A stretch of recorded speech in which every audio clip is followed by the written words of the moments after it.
Je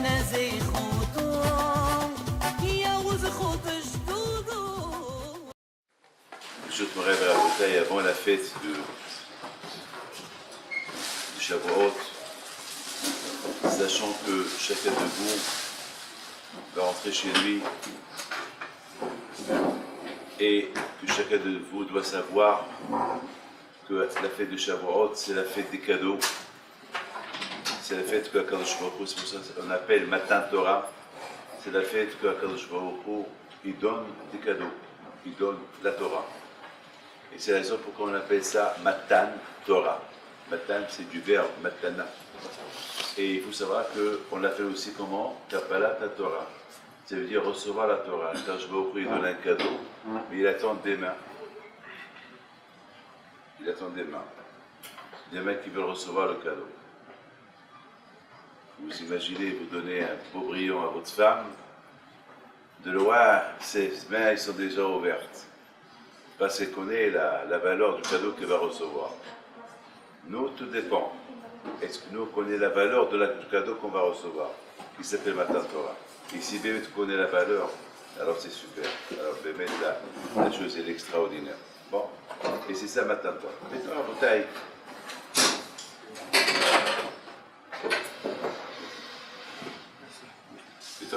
La chose que je voudrais que tu sais poser comme question hier soir, je me suis posé une question et j'ai trouvé une réponse. Mais avant que je vous donne la question, je vous donne la réponse. Tout à l'heure, j'ai rencontré une femme. Elle est venue une femme me voir. Elle m'a dit comme ça. Elle m'a dit, elle est simplement venue. Je ne sais pas qui dire merci à Hachem. Je lui dis, merci à Hachem, chacun peut dire. Il m'a dit, mais quelqu'un qui est proche d'Hachem. J'ai dit, non, nous tous on est proches d'Hachem. Il n'y a pas quelqu'un qui est trop proche que. C'est quoi? C'est quoi? Quelle catégorie de merci à Hachem tu veux dire? Il me dit que la peau, ça l'a pris longtemps. Et même à un moment donné, ils lui ont dit qu'elle est presque 90% qu'elle est stérile. Que ce mari aussi ne peut pas avoir des enfants. Et un médecin qui lui a dit, avec certains trucs, la fibre, et beaucoup de... Elle a essayé in vitro, elle a essayé tout, elle n'arrivait pas à avoir des enfants. Et à la fin, quelqu'un lui a donné, un médecin lui a donné un espoir, et bon Hachem, Hachem, elle est tombée enceinte. Et elle a eu un bébé. Alors elle me dit que maintenant elle est encore enceinte, mais d'une voie naturelle. Elle ne comprend pas. D'une voie naturelle. Ça veut dire que pour avoir le premier bébé, ça a pris des années, des dizaines d'années. La deuxième fois, c'est voie naturelle. Il me dit, quel cadeau de Akadosh Baruch Hu. Voilà comment il a employé le terme. Quel cadeau de Hachem. Il m'a évité les souffrances, il m'a évité les dépenses d'argent. Et je commence à réfléchir. Moi, j'étais très ému de ces paroles. Et j'ai dit, regarde, c'est là pour un enfant qu'elle a eu d'une voie, maintenant, pour un enfant, elle est enceinte d'un enfant, d'une voie naturelle, la joie qu'elle a, et la façon comment il dit merci à Kadosh Baruch Hu, alors que nous, le cadeau, Bémet, la Torah qui nous a, le cadeau que Kadosh Baruch Hu nous a donné. La différence, pourquoi le problème à nous aujourd'hui? Pourquoi, Bémet, on ne sent pas le cadeau de la Torah? Et je vous pose une question. Est-ce qu'on le sent? Est-ce que vous recevez un cadeau de quelqu'un, vous recevez, je ne sais pas, vous gagnez par exemple au loto. Admettons, on gagne au loto. Ah, pour eux, c'est un cadeau du ciel, c'est un bon cadeau. Mais ce loto-là, finalement, on ne va pas le prendre avec nous. Il reste là, on va le dépenser, on va le perdre. Le cadeau de la Torah, mais est-ce que Bémet, le cadeau de la Torah, est-ce qu'on le sent? C'est le problème, est-ce qu'on le sent? Alors j'entends des abrichim, lorsqu'ils étudient, ça crie. Ça crie pendant l'étude. Peut-être pendant l'étude, ça crie. Mais est-ce que ça crie parce que ils sentent le ta'anou, le plaisir de l'étude, avec la Torah, le goût de la Torah, ou bien écrit parce qu'il faut crier. Lorsqu'on étudie la Torah, on crie. Comme la Gemara raconte sur Rabat. Rabat était en train d'étudier et soudainement, il a mis ses mains dans. Il tapait, il tapait fort à la table. Il y avait un clou sur la table et tellement qu'il tapait fort, le clou il est rentré de ses mains et le sang il coulait de ses mains. Il ne s'est pas rendu compte. Soit qu'il y avait là-bas quelqu'un qui a commencé à se moquer de lui. Il a dit vraiment, vous êtes fous.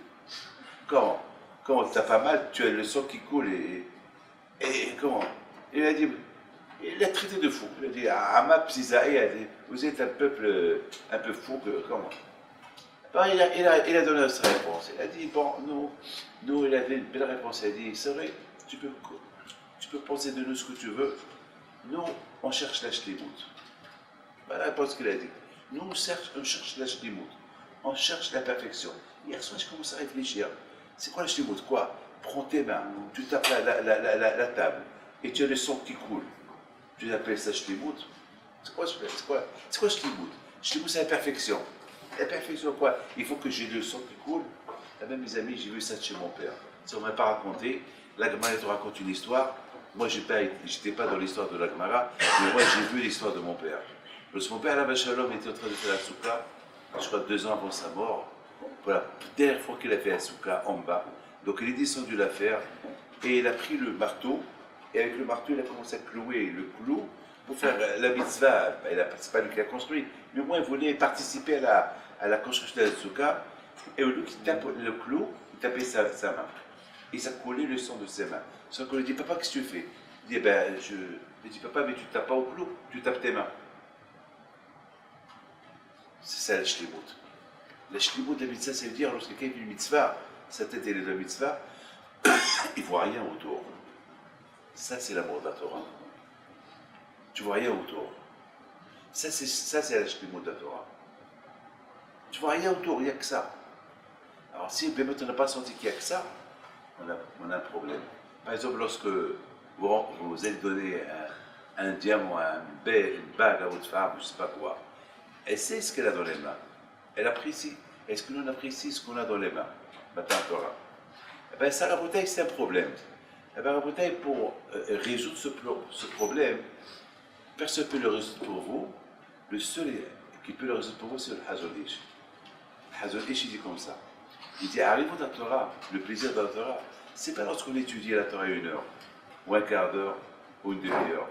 Arrivons à la Torah, celui qui étudie 5 heures non-stop. C'est pas mes paroles, c'est pas le Hazon Ish. Quelqu'un qui arrive à étudier la Torah 5 heures non-stop, 5 heures ou 6 heures, c'est impossible. Alors, mettons, vous allez me dire, mais nous, on est des abrichim, on est là du matin au soir, et on n'a pas arrivé à sentir, à arriver au plaisir de comme dit Hazon Ish. La réponse, elle est 5 heures non-stop. Pas 5 heures avec une cigarette. Pas 5 heures avec un café. Et ça, je l'ai vu, ça. J'ai vu rappeler ici mes bébés à Shalom. J'ai vu l'Opial. J'ai vu mes rabbanim que lorsque la Gemara était ouverte, ça pouvait être une nuit entière sans se rendre compte. On raconte qu'une fois, le Rabbi Haïmi Brisk à la Shalom, après toute une journée à la maison, il va chez lui, il trouve que quelqu'un dort dans sa chambre. Dans sa chambre. Qu'est-ce qu'il a fait? Ben, il est reparti à la yeshiva, passer la nuit à la yeshiva en train d'étudier. Une fois, il était en train, ils l'ont trouvé le matin, le soir, en train de prendre un livre de la bibliothèque. Le matin, le gabbaï, il rentre, il le trouve encore là-bas, planté dans l'échelle de la bibliothèque. Alors, tu es parti, tu es revenu?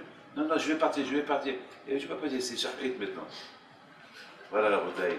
Voilà, ça c'est ce qu'on appelle Arivot Torah. Maintenant, mes amis, hier soir, je vous en prie, vous avez écouté ce que je vais vous dire. Mais réveillez-vous et pensez bien ce que je vais vous dire. C'est quelque chose que j'ai pensé hier soir. Hier soir, j'ai commencé à...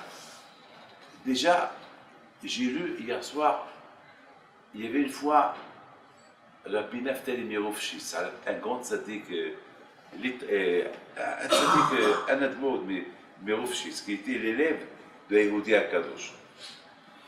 Il raconte que lorsqu'il est parti chez son rab, à Yehudi Akadosh, la première fois, c'était la veille de Shavuot. Écoutez bien ce qu'il dit. Et à Yehudi Akadosh, on l'appelle Yehudi Akadosh, il a posé une question.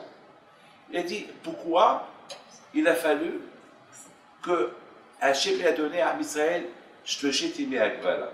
3 jours de préparation pour Matan Torah. Pourquoi ça ne suffit pas les Kolot Brakim qu'il y avait? Il y avait les Kolot Brakim, ou pas? Alors, c'est quoi? Pourquoi ces 3 jours de préparation? Ça, c'est la question que lui pose. Alors, sur sa question, moi aussi, je me suis posé d'autres questions. C'est ça la Torah. La Torah est amène à poser des questions. Moi aussi, je me suis posé des questions. J'ai dit, de Pessah jusqu'à Shavuot, qu'est-ce qu'on fait? Dites-moi. On se prépare. C'est pas 3 jours. On se prépare 50 jours. Quoi, c'est pas assez, 50 jours? On fait chaque jour se faire ta Omer. Ayom, chaque jour. Et pourquoi c'est se faire ta Omer là? Pourquoi?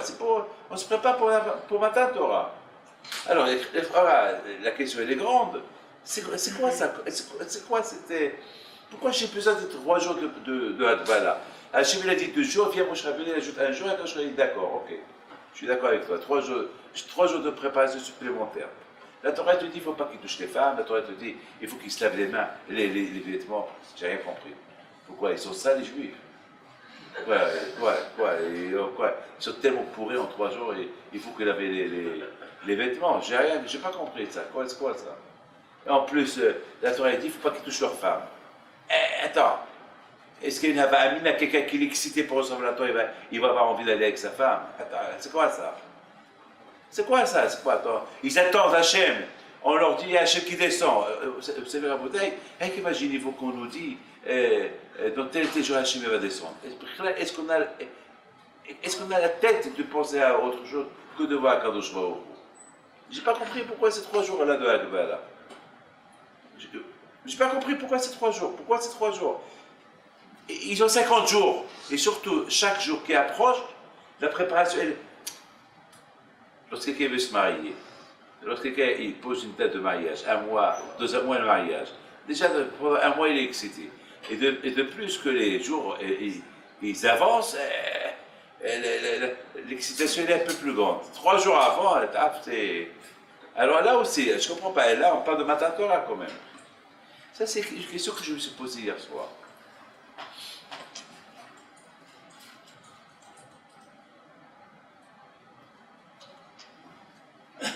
Et j'ai réfléchi. Je peux avoir un livre de prière. Il y a là-bas. C'est pas grave. Alors, c'est pas grave. C'est pas grave. J'ai dit c'est pas grave. Alors on dit, rappelez-moi que vous êtes mieux que moi. On dit, Yilchou Mechai El Hayil. Yilchou Mechai El Hayil, Yirake Eloké Mitzion. Je commence à réfléchir. C'est pas ça qui m'est venu à la tête. J'ai dit, on dit step by step. Toujours il faut aller étape par étape. Il faut aller d'une étape à l'autre. Ça dit toujours il faut, comme le riche. Le riche, il a 1 million, il veut 2 millions, il a 2 millions, il veut 3 millions, il a 3 millions, 4 millions. Et il faut c'est-à-dire que, parce que nous, entre nous, on est au ou pas? Pour Hachem, on n'est pas bête. Chaque jour qu'on voilà, on a les smicha, on étudie. Mais Tachlis, est-ce qu'on sent l'étude? Est-ce qu'on sent les Hatchamaïm? Très bien, on a étudié, on fait du moussard, on nous dit il faut lire le moussard. J'ai étudié le moussard. Tu as pris quelque chose du moussard que tu as étudié? Ou tu restes le même? J'ai étudié, on dit à l'imoud mivele de Maasé. Besséder. J'ai étudié, il y a le Maasé. Tachlis, mais le Maasé, il y a un peu de Hatchamaïm de le Maasé ou pas? Alors il y a l'étude, il y a le Maasé, mais il y a Hatchamaïm. Une fois, j'étais en train de donner un cours de Torah et j'ai vu quelqu'un qui était en train de jouer avec un jeu. Il jouait. Maman, j'ai joué. Maman, c'est pas ça qu'il appelait. Il jouait. C'est pas il jouait, il joue. Il joue. Et après, je lui ai parlé. Je lui ai dit, tu peux me dire quelque chose que je lui ai dit? Il m'a répété presque tout. Alors je lui ai dit, mais comment? Tu as écouté, tu joues? Il m'a dit, comment vous m'avez vu jouer? Je lui ai dit, bien sûr, je l'ai vu. Mais comment c'est que je jouais? Je dis parce que je suis pas bête. Je sais pas. Dans ma tête, tu joues. Alors je dis, mais comment est-ce possible? Dans ma tête, je me suis dit, comment est-ce possible qu'il joue et qu'il écoute le cours, et presque il me recoute, il me répète les points importants. Vous voyez comment l'homme il peut être? Il peut jouer, il peut écouter la Torah, sans plus. Pas dire Tchamaï. Il faut voir, est-ce que lorsque tu progresses, et tu vois que tu progresses, ou tu restes stagné. C'est ça le pshat de Ilchou. Mais tu montes de niveau à niveau, mais Yirae, Eloké Betzion. Est-ce que Béhémet, tu vois que tu progresses? Dans l'étude de la Torah, on progresse, Baruch Hashem. Ou de la Shem Kitov. Oh, on était à l'Yeshiva, on a fait la Mikra, après on a fait la Mishnah, après on a fait la Gemara, après on a fait des Haporot, après on a écrit des livres. Tachlis, est-ce qu'il y a un peu de Hacham? Est-ce qu'il y a Yira? Yira, c'est du verbe Yira.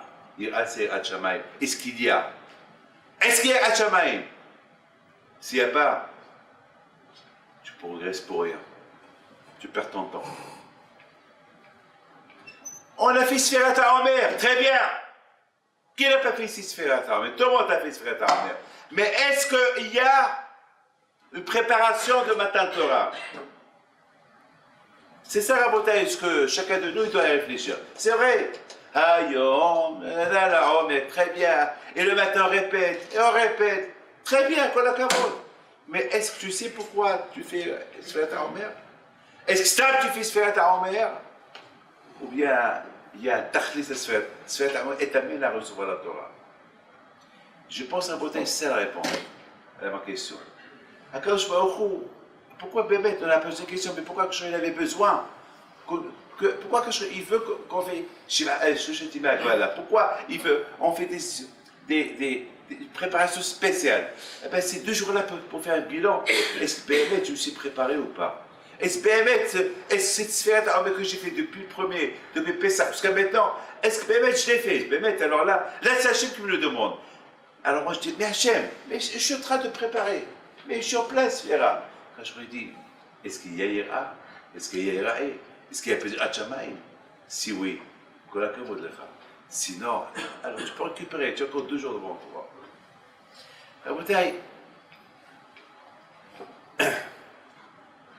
Regardez comment il est très fort. Il est super, super, super fort. Alors j'étais à New York, il y a quelqu'un qui m'a posé des questions, c'est grâce à lui que j'ai trouvé une réponse. Des fois, il faut des questions pour trouver des réponses. Il y a quelqu'un.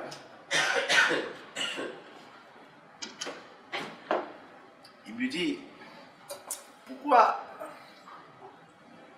Kadosh Baruch Hu, il a donné la Torah dans le désert? C'est une question que beaucoup ils posent. C'est une question qui est connue. Pourquoi dans le désert? Pourquoi pas ailleurs? C'est pas grave. Après, il me dit, ce que j'ai pas compris, Rabbi David, chaque fois, vous parlez de la Torah, très bien, très bien, très bien. Mais comment on va vivre? C'est bien la Torah, il faut qu'on donne la tzedaka. On veut qu'on donne le maaser. Le maaser, il m'a dit, et vous le rabbin, monsieur le rabbin, vous faites le maaser, puis vous recevez le maaser. Est-ce que vous faites le maaser? Je dis, oui, mais un rabbin doit donner le maaser. Il me dit, alors pour que nous, on vous donne le maaser, il faut qu'on travaille. Et alors, vous savez, il y a beaucoup d'échivotes, il y a beaucoup de gens qui donnent de l'argent. Alors, comment on va faire? Je lui dis, c'est vrai, tu poses des belles questions, mais je te pose une question. Et je fais le maaser. Tu me poses une question sur le maaser. Tu me poses une question que pourquoi Hachem veut qu'on étudie la Torah et avec quoi on fait affaire. Est-ce que tu fais le maaser? Alors là, je l'ai bloqué. Je l'ai bloqué. Et tu vois, si vraiment tu donnes le maaser, tu n'aurais pas posé cette question. Cette question-là, tu ne l'aurais pas posée. Mais c'est parce que tu ne le donnes pas, tu poses cette question. Parce que ce n'est pas possible que quelqu'un qui donne le maaser pose cette question-là. Impossible. Je te crois pas. Il est un peu gêné, mais c'est pas grave, c'est tant pis pour lui. Je dis, putain, je vais te dire quelque chose. il y a 3 parachutes qui sont avant Matan Torah. Lesquels? Le Hokotai, il y a Behar, il y a Behokotai, il y a Bamidbar. Ça veut dire que vous avez Behar. Behar, c'est la montagne, Har Sinaï. Tu as Behokotai, l'étude de la Torah, et tu as encore Bamidbar. Ça veut dire quoi? Pourquoi? Et toujours ces parachutes, ils sont aux environs de Shavuot, Matan Torah. Akadosh Baruch Hu, il donne un message. Le message suivant. Est-ce que dans le désert de Har Sinaï, est-ce que les gens travaillaient? Les gens ne travaillaient pas. Ils avaient la parnassa. La manne, il descendait du ciel. Sheba'anin Nekavod. Il y avait quoi d'autre? Il y avait la pluie, le puits d'eau. Les vêtements, ils ne sont jamais déchirés. Ils n'ont jamais été pourris, jamais ils ont vu une poux sur la tête. Ils n'avaient pas besoin de mettre des produits pour ne pas avoir la peau. Parce que vous savez que le sable, il attire les poux. C'est connu ça. Le sable, il attire les poux. Ils n'avaient pas de poux. L'eau chaltabaim, qui nim verima vitoléa. Et malgré tout, ils ont bien vécu. Pourquoi? Parce qu'il y avait Hokotai. Lorsqu'il y a l'étude de la Torah, la panassa, elle vient. Voilà, Am Israël dans le désert. Est-ce qu'il leur a manqué quelque chose pendant 40 ans? Non. Alors, de la même façon que Akadosh Baruch Hu, il s'est occupé de Am Israël pendant 40 ans dans le désert, celui qui étudie la Torah, que je m'occupe de lui. Et c'est la raison pourquoi. C'est ça. Mec, on a besoin d'ouvrir les yeux et comprendre ça. On a besoin. Alors, j'étais en train de rigoler. Aujourd'hui, j'ai reçu les gens ce matin jusqu'à 2h30. Et c'est Michael qui a pris l'argent de la coupa. Il me dit, quoi? Il me dit, Michael, combien il y a dans la coupa? Il m'a dit 300 €. C'est quoi 300 € entre vous et moi? C'est quoi? C'est quoi ça? Et c'est pour être mahazik des mosdot. J'ai besoin de dizaines de millions par an. C'est quoi? C'est ça l'émouna et le bitahon à cause de ça. C'est ça, mon avis.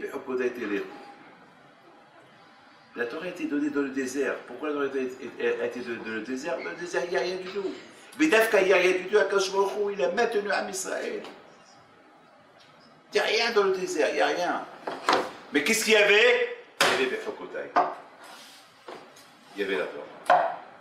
Et parce qu'il y avait la Torah, il y avait le Sheva. C'est ça la Torah.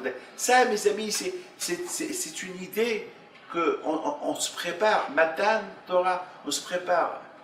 Kabbalat Torah avec cette idée-là.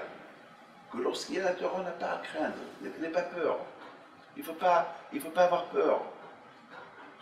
Il ne faut pas avoir peur. Vous savez, il y a une très belle histoire que j'ai lue cette semaine sur le Hazot, sur le Béa qui va écrire. Alors, j'ai écouté, ça vaut la peine de lire. Je l'ai lu dans un petit livre, il s'appelle Béa Er'enenu. Je ne sais pas si vous l'avez, je voudrais bien avoir.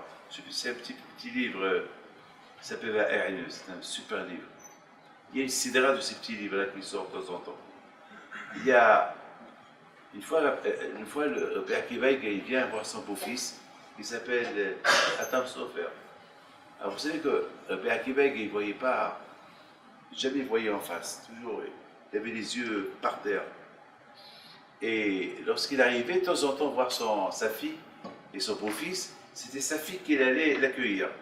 Sa fille qui allait ouvrir la agala, le coaching, le chariot, c'était elle qui l'accompagnait. Et entre-temps, malheureusement, Rabbi Akiva, la fille de Rabbi Akiva Eger, elle est décédée. Et Hadam Sofer, il a marié une autre femme. Mais ils n'ont pas averti Rabbi Akiva Eger que sa fille est morte. Parce qu'il était vieux, pour ne pas le faire du mal. Ah, maintenant, voilà, il reçoit une lettre que Rabbi Akiva il arrive, et Hatam Sofer dit à sa femme, ton père il arrive. Il lui dit, mon père? Pardon.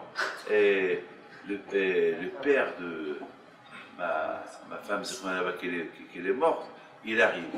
Alors c'est toi, vous savez, elle avait l'habitude d'aller l'accueillir. Donc aujourd'hui, il ne sait pas qu'elle est morte, donc c'est à toi d'aller l'accueillir. Il lui dit, mais si je vais l'accueillir, il va voir que je ne suis pas sa fille. Il sourit pour le Hatam se faire, mais papa, il ne va pas te regarder. Voilà, là. N'aie pas peur, il ne va pas te regarder. Il va croire toujours que tu es sa fille.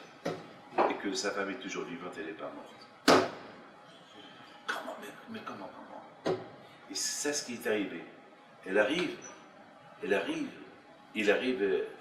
à Pozné, à Presbourg, et c'est la deuxième femme de Hatam Sofer qu'elle va venir accueillir Rabbi Akiva Eger, et lui, à la Vachem, il la suit. Comme si c'était sa fille. Ça, c'est gâteau, ça. C'est gâteau. Vous savez comment on a des gâteaux comme ça? Lorsqu'on a pris ici la Torah. Lorsqu'on sent que. Parce que la Torah, elle a un quoi qui peut te rendre un malach. La différence entre l'homme et le malach, c'est que l'homme, il peut être allé, mais haïl el haïl. Le malach, il reste stagné. Le malach, il ne bouge pas. Hein, Marcel? Il bouge pas. Il ne bouge pas le malach. Il reste. Pourquoi il ne bouge pas? Vous savez pourquoi il ne bouge pas? Parce que là-bas, il n'y a pas de Sahara. Mais ici, il y a le Sahara. Et là, dans le monde des missionnautes, dans le monde où il y a des épreuves, c'est là qu'on progresse, c'est là qu'on monte. Là-bas, là où il n'y a pas de missionnautes. Là-bas, c'est écrit Tzadikim Yoshvim, Va'atelotim al Roshem, V'nidim Ziva Shchena, et voilà, là-bas, il n'y a pas Yoshvim. Ils sont assis, ils n'ont pas de problème. Mais ici, ici on peut. Ici, le Tzara est fort ici dans ce monde-là. Et c'est un bouteille. La raison pourquoi Akadosh Baruch Hu, il a donné 2 jours, 3 jours à Israël d'une préparation un peu. Une préparation, c'est pas préparé, mais on a posé la question. Ils sont en train de se préparer pourquoi? Mais déjà, ils sont en train de se préparer de Sfirat Omer. C'est vrai la réponse. Oui, Hachem, il sait qu'on est sauf quand on se prépare pour Matan Torah. Mais est-ce que c'est pas machinalement, est-ce que c'est pas une habitude? Chaque jour. Et combien on est? 12. Allez, comme des ânes, on répète, on suit la date. On suit les dates. Mais tu sais pourquoi tu fais cette date-là? Mais tu sais pourquoi tu fais Sfirat Omer? Voilà, c'est ça la bouteille. C'est ça. Il ne faut pas qu'on fait les choses par habitude. Il faut. La Gemara raconte une histoire de Bibi Hasbin Yair. On a volé son âne. Et voilà, comment ça s'appelle, les voleurs, ils ont vu que l'âne, il ne mange pas. Il fait ta'anit, il ne mange pas. Ils ont compris qu'il y a un problème. Alors, pour ne pas qu'il meure, ils ont pris l'âne, ils l'ont pris au Beth Midrash. La yeshiva où il étudiait Bibi Hasbin Yair. Et là-bas, il a commencé à crier. Al-Binière, il a dit, Al-Hamar, elle a dit, ouais, voilà le cheval, le vite, il appelle sa femme, il dit, je t'en prie, va donner à manger pour ces 3-4 jours qu'elle n'a pas mangé. Hachamam lui a dit, quoi? Il n'a pas mangé, comment tu sais? Il a dit, parce que lui, il mange que du kasher. Il mange que le kasher. Et certainement, les voleurs lui ont donné de la paille qu'il est volée ou de la paille qu'il n'a pas fait le maaser. Ils ont entendu ça, ils ont dit, oh, si les gens d'avant, ils sont comme des malachim, alors nous on est comme des hommes. Mais si les gens d'avant, ils sont comme des hommes, alors nous, comme on peut se comparer nous par rapport à eux, on est des ânes. Mais même si on est des ânes, pas comme l'âne de Bibi Hasbin Yair. Parce que moi, l'âne de Bibi Hasbin Yair, il sait qu'est-ce qu'il mange. La shpa'a d'une maison. La shpa'a d'une maison.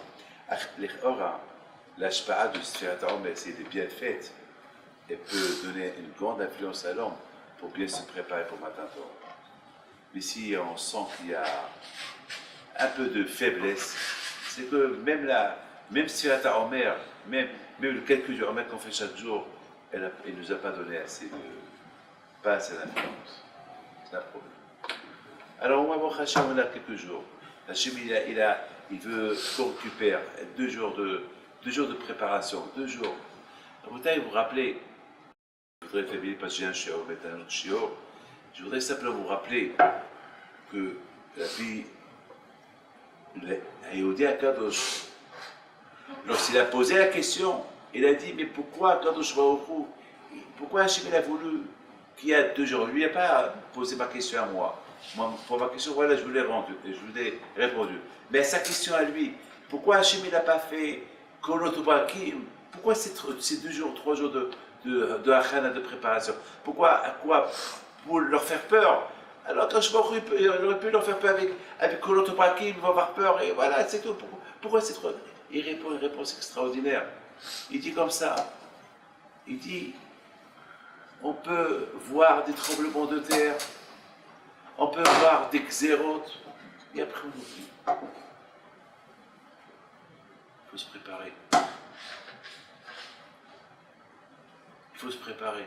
Il dit à Kashbarou, c'est vrai, il peut les faire peur, mais après la peur, ils vont oublier ce qu'ils vont entendre. Mais lorsqu'on se prépare,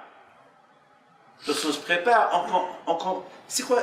La bataille, c'est une préparation, c'est pas que je vous force. Hachem, il n'est pas Hachem de nous faire peur. Hachem, il veut que les choses soient naturelles, que les choses qui viennent de nous. Naturellement, prépare-toi, c'est pas parce que je te fais peur. Beaucoup de frères de il y a des gens qui font des choses parce qu'ils ont peur. Voilà, ce matin, une femme qui a la grave maladie, elle m'a dit, qu'est-ce que je dois faire? Je lui ai dit, il faut maintenant que tu fais Mikvé, Shabbat. Elle a dit, oui. Je me rappelle cette femme il y a 2 ans. Je me rappelle, il y a 2 ans, son mari était malade, je me rappelle, il avait une crise cardiaque, son mari. Et lui, il a fait, quand même, il a fait Teshuvah, mais pas elle. Alors je lui ai dit, j'ai posé la question, je lui ai dit, pourquoi il y a 2 ans, lorsque je t'ai dit de... Elle ne m'a pas répondu. Je lui ai dit, parce que ça ne te concernait pas. C'était pas toi qui étais malade. C'est ton mari qui était malade. Mais toi, ça te concerne, parce que c'est toi qui es malade. Ah, mais toi, tu es prête à faire n'importe quoi. Finalement, Hachem, il ne veut pas qu'on a peur. Hachem, il veut qu'on fait des choses avec ahava, avec amour. Avec amour. Il ne veut pas qu'on a peur. C'est ça la bataille. Il veut que Hachamaim, il vienne de nous. C'est pas que Hachem, il nous provoque qu'il y ait Hachamaim. On a peur de lui. Non, il faut que Hachem vienne de nous. Moi, j'ai Hachamaim, j'ai la crainte d'Hachem. C'est pas une crainte. C'est pas comme on voit des maladies pour avoir la crainte de Dieu. Non, non. Ça n'intéresse pas à Kadosh Baruch Hu. Il n'est pas à Kadosh Baruch Hu. Il n'est pas à Kadosh Baruch Hu. Vous savez, je peux écrire un livre, sur des choses que j'ai apprises cette semaine. Par exemple, à New York, il y a celui-là, docteur Spiegel. Celui-là, c'est un tzaddik, celui-là. Mamash. Un tzaddik, c'est un docteur, il aide, essaie, mamash. Et il y a quelques temps, écoutez bien ça, il y a 2 mois, il y a 3 mois, il a eu l'Esta, il était en train de conduire une voiture, et lui, jamais il a raté sa prière depuis presque 20 ans. 20 ans. Il a fait 2 fois d'affaïou, 2 fois le chasse. 2 fois il a fait le chasse. C'est un docteur, hein, un cardiologue. C'est pas, mais chaque matin, c'est-à-dire, d'affaïoumi, et celui-là, il y a 3-4 mois, il s'est passé que, il était en train de conduire, et soudainement, il dit à sa fille, je me sens pas bien. Alors sa fille, qu'est-ce qu'il lui dit? On va à l'hôpital. Pourquoi elle lui dit on va à l'hôpital? Pourquoi il n'a pas dit on va à la maison, tu te reposes, je suis fatigué, avec un grand jour de travail? Viens, on va à l'hôpital. Il va à l'hôpital. Tout de suite, le médecin, il le regarde, il lui dit, il a vu ses yeux, Tout de suite, ils l'ont pris au bloc opératoire, ils l'ont opéré, il avait un, comment tu appelles ça, le sang, une hémorragie cérébrale. Alors lui, il me raconte. Il est venu me voir avant-hier et il m'a dit, David, lorsque lui il a mal à la tête, jamais il dit à personne, lui il n'est pas se plaindre. Il a dit, pourquoi je l'ai dit à ma fille? Il m'a dit, je ne devais pas accompagner ma fille. Et pourquoi je suis parti l'accompagner? Ma fille, elle a pu me dire, papa, tu es fatigué, viens à la maison. Pourquoi me dit, va à l'hôpital? Pourquoi? Pourquoi? Ça veut dire qu'il y a ici. C'est ça l'important. Quelqu'un qui fait des efforts avec Akadosh Baruch Hu. Alors Akadosh Baruch Hu fait avec lui des efforts. Et le médecin lui a dit, vous avez échappé à la mort. Et en plus, pas de séquelles. Pas de séquelles. Et après un mois, il travaille déjà. C'est pas possible. Même les médecins disent, c'est pas possible. Ce qu'il a passé, il a au moins 2 ans. 2 ans, peut-être il aurait pu même mourir, peut-être. Pourquoi? Parce que c'est un monsieur, Yilchou Mehaïl El Haïl. C'est pas un monsieur qu'un jour oui, un jour non, un jour oui, un jour qu'il a pris sur lui. Dafayomi, il n'arrête pas, il a pris sur lui depuis qu'il a fait Teshuvah. Il a allez, prié, il va, ça y est, alors il rae. Beaucoup des fois, nous tous, Baruch Hashem, moi aussi je suis avec vous. Moi aussi je suis avec vous, moi aussi je réfléchis, moi aussi comme vous. Est-ce que Bémet, je progresse pas, je suis un homme crevé, je suis fatigué. Je fais des efforts avec les autres, mais est-ce que moi, Hachamim, il est bien? Alors, je suis arrivé hier de New York, après une semaine de travail non-stop. Moi, on dormait presque que quelques heures, c'est tout. Et voilà, on arrive et voilà, on travaille. Un pilote qui fait un voyage de 12 heures, il prend 4 jours de repos. Voilà, il est bien payé en plus. Voilà, et donc quoi? Voilà. Il remet on se dit, c'est quel repos? Quel repos? Et là, il faut travailler, il y a à faire. C'est tout. La bouteille, voilà, on arrive à Matan Torah dans quelques jours. Vous avez encore, qu'est-ce que vous avez encore? Jeudi, vendredi, Mamash, Shoshetimak, voilà. Hein? Vous avez jeudi, vendredi, Shabbat. Hein? Voilà. Shoshetimak, voilà. Alors ces 3 jours-là, c'est eux qui vont déterminer est-ce que vous avez fait bien Sfat HaOmer. C'est eux. Ils vont déterminer. Vous savez, en 2 mots, Rabbi Yisraël Salanter à la Shalom, il dit une phrase extraordinaire. Il dit que 49 jours qu'on calcule, c'est Keneget 48 midot. Je ne sais pas, il Torah Niknit. Il y a 48 midot que pour acquérir la Torah, il faut ces 48 midot. Et les 49e, on fait la Hazara. C'est la folie. Est-ce que nous, entre vous et moi, je vous en prie, répondez-moi. Non, Malka, dis-moi. Et arrête, voilà. Est-ce qu'on fait la Hazara? Alors, c'est Malka, il dit, ni Hazara, ni Akhana. Alors, et pourtant, il étudie du matin au soir. C'est ce qu'il dit, il a dit, et 49 jours, on fait. La folie, c'est de la folie qu'elle a. Et le Khawara, s'il le dit, c'est bien bête. Alors, moi je pense que, je ne sais pas si nous, on est à ce niveau-là, mais au moins c'est important de savoir, tout le date. On ne sait jamais, peut-être en 1 seconde on peut se préparer. Tout le date, c'est bien de savoir. Vous avez bien compris, on a tous compris. Hashem, Matan Torah, Matan Kabbalah. Hashem il donne un cadeau, mais Hashem il cherche ce qu'il veut le recevoir. Ben, Kabbalah, c'est je tends mes mains, je donne un cadeau, Hashem il donne un cadeau, et nous à nous de donner les mains pour recevoir. Matana, c'est. Et je termine avec une super belle histoire que je vais raconter. Une histoire il y a beaucoup de moussa dans cette histoire-là. Je veux que chacun il ouvre ses yeux et l'écoute. Hania était avec moi samedi soir quelque part, je ne peux pas dire le nom de chez qui on a été samedi soir. Et ce n'était pas prévu que je vienne là-bas. C'est vendredi que je dis à Hania, appelle tel et tel, et on va aller chez lui samedi soir. On va faire chez lui la Abdallah. Alors, ce monsieur-là était en voyage. Mais il est venu vendredi, il était content. On a été chez lui samedi soir. C'est un monsieur que chaque année, il m'achète la Neila. La Neila, elle coûte 10 000, il me l'achète, elle coûte 20 000, il me l'achète. Et toujours, alors moi, toujours, je fais qu'il y a deux qui l'achètent. Il y a un qui me l'achète, et lui aussi, ça veut dire que je gagne des deux côtés. La yeshiva, il gagne l'argent des deux côtés. Comme c'est pas pour moi, c'est pour la yeshiva. Mais il le sait. Il sait que. Mais j'aurais pu lui dire 50 000. Mais on n'est pas des voleurs. Il y a une limite jusqu'à quoi? C'est quoi la limite? C'est 7 000, 8 000. À compagnie, il faut aller. On ne va pas lui voler. Et en plus, c'est qui pour? On ne va pas lui voler à qui pour.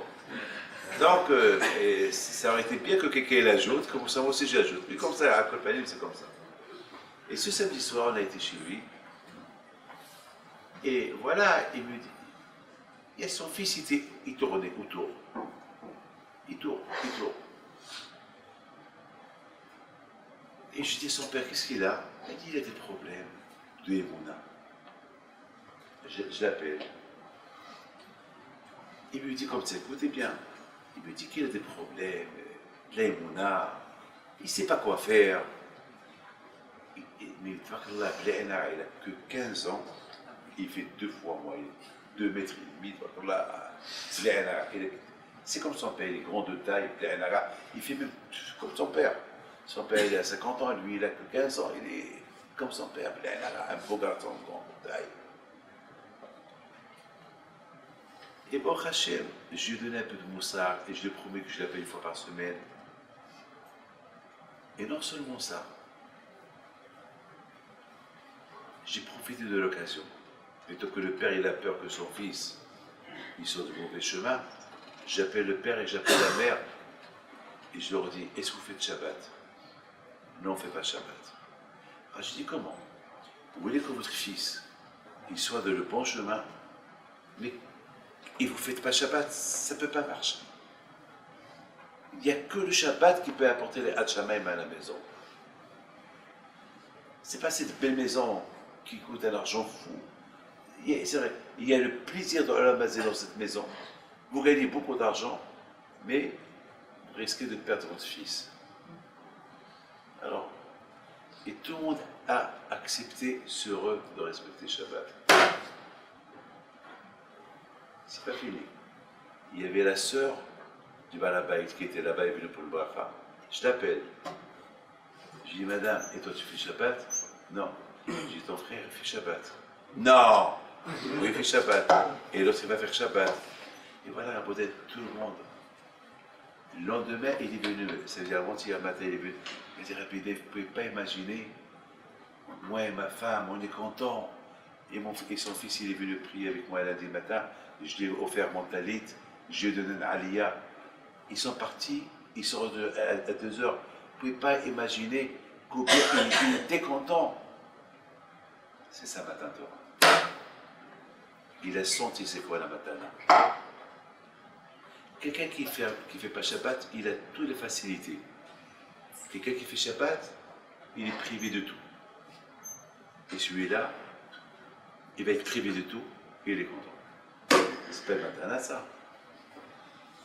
Parce qu'il a réalisé c'est quoi la matana. Mais à travers qui il a réalisé c'est quoi la matana? À travers la peur de son fils. Pour ne pas perdre son fils. Il y a des gens qui réalisent, parce qu'ils ont fait un travail sur eux, qui réalisent c'est quoi la matana de la Torah. Il y a d'autres personnes, chacun ici, et comment ils réalisent. Voilà, vous n'avez pas besoin de tout ça. Vous avez besoin uniquement de Be'ez Hashem, de réfléchir un peu pendant ces 3 jours-là. Est-ce qu'on s'est bien préparé? Sinon, on a encore le temps. Et je vous souhaite à vous tous, vendredi, c'est pas la peine de venir. Voilà, je vous le dis maintenant, vendredi Be'ez Hashem, il y a 3 jours de fête. Préparez-vous et Et il ne faut pas nous oublier pendant la fête. Priez pour moi, priez pour ma famille, pour les d'autres. Et une petite pensée pour nous. Et je vous souhaite à vous tous d'attacher une bonne Matan Torah, une bonne Kabbalah, et que Akash Baruch Hu vous donne bracha, vetzlacha, bigoud, par la Satova. Et merci Raphaël pour tous ces voyages que vous faites aller-retour. Rab Saban et Rab Simchi pour tout le travail que vous faites. Et mes enfants, tout le travail qu'ils font, et pour ici, sachez qu'ils ramassent de l'argent. Ils ramassent, ils me donnent, ils travaillent, et j'ai eu des bons échos pour le bon chéri que tu as fait à Nathalie cette semaine, et tu as rendu Betchouva une femme, voilà, je vous le dis. Donc, si tu es parti à Nathalie que pour rendre Betchouva une femme, ça vaut le peine. Bon, pour Yoel, j'espère que ça va. Pour Michael, c'est ton dernier fête de Shavuot célibataire, car je vais recruter dans la Torah et Hachamaïm. Et vous tous, que Hachem vous protège, voilà, je vous fais une bonne bracha, que vous soyez, mais n'oubliez pas, il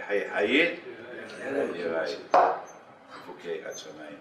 Il faut faire un bilan, est-ce que je monte et je progresse machinalement, je progresse parce que au bien, je progresse avec Hachamaïm.